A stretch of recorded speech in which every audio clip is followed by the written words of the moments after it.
J'écris avec le pinceau un caractère chinois.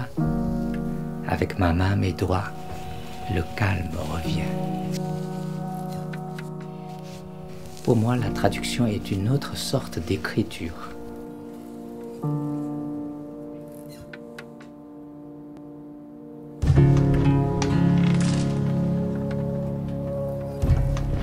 Quand je prends un livre dans mes mains, je me sens très fortement un lien à la fois matériel, à la fois visible et invisible.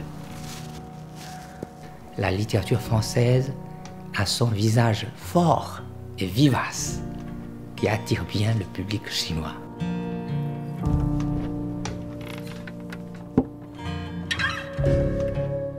C'est une ouverture sur le monde qu'on ne peut avoir d'aucune autre manière. La Chine est un grand pays de traduction. Vous savez, s'il n'y a pas la traduction, il n'y a pas la modernité chinoise. L'ambassade de France en Chine, depuis maintenant une vingtaine d'années, a développé un certain nombre d'actions, de programmes.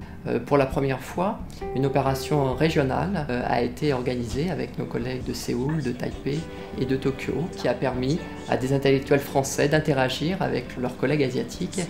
Le but du jeu, c'est aussi de diffuser le plus largement possible. Aujourd'hui, il faut toucher les internautes, il faut toucher tous ces gens qui sont derrière leur écran, de téléphone portable, d'ordinateur, et leur proposer des choses nouvelles qui les intéressent. Les Chinois n'ont pas peur de l'Internet, mais les écrivains l'utilisent beaucoup comme un moyen d'expression et de contact direct avec les lecteurs. Et ce qui est marrant, c'est que cette présence d'Internet, en fait, aide les écrivains aussi à dépasser la censure. Pour mener notre action dans le domaine du livre et du débat d'idées en Chine, nous disposons d'une équipe dédiée ici à l'ambassade de France à Pékin au sein du service de coopération et d'action culturelle Institut français de Chine. Et cette équipe s'appuie bien sûr sur notre réseau culturel et de coopération, sur nos attachés culturels qui sont placés auprès de nos 5 consulats généraux, mais aussi auprès de nos 13 alliances françaises en Chine continentale. Lorsqu'un auteur français vient, comme Philippe Claudel ou encore comme Olivier Rollin et bien d'autres, eh bien c'est aussi l'occasion de leur faire rencontrer leur public chinois. L'exil n'est jamais un choix heureux, n'est jamais un choix qui remplit de bonheur la personne qui... Les auteurs viennent, participent à un petit événement, une après-midi littéraire, et ensuite dédicacent leurs ouvrages.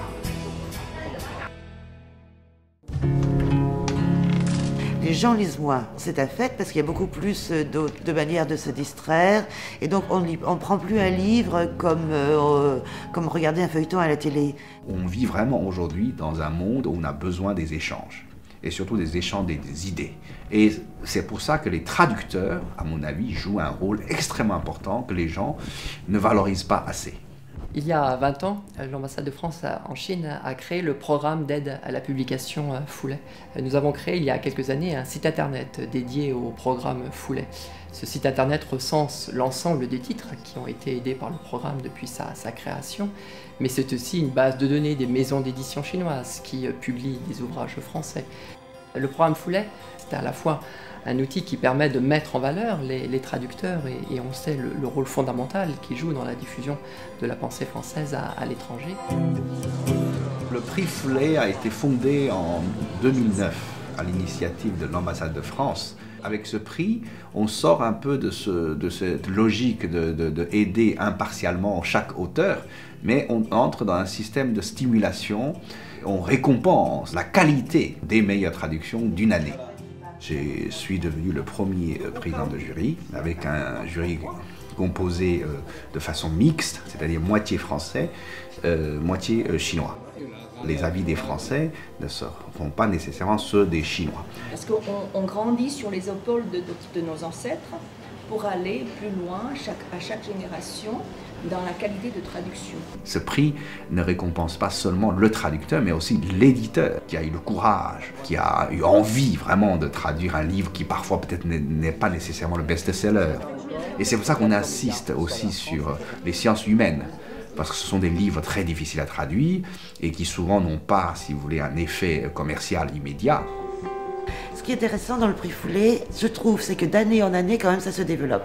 La première année, on avait très peu de choix, mais d'année en année, il y a de plus en plus d'éditeurs qui spontanément apportent leurs livres, ils sont de plus en plus intéressés. Donc c'est vraiment un prix qui se développe et qui peut arriver dans peu de temps, je pense, à avoir pas mal d'influence sur la publication en chinois des ouvrages français.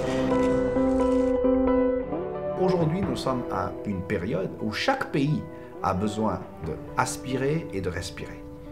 Et chaque culture a besoin de faire valoir sa propre culture et en même temps d'apprendre les meilleures choses de ce qui se passe dans un autre pays, dans le monde entier.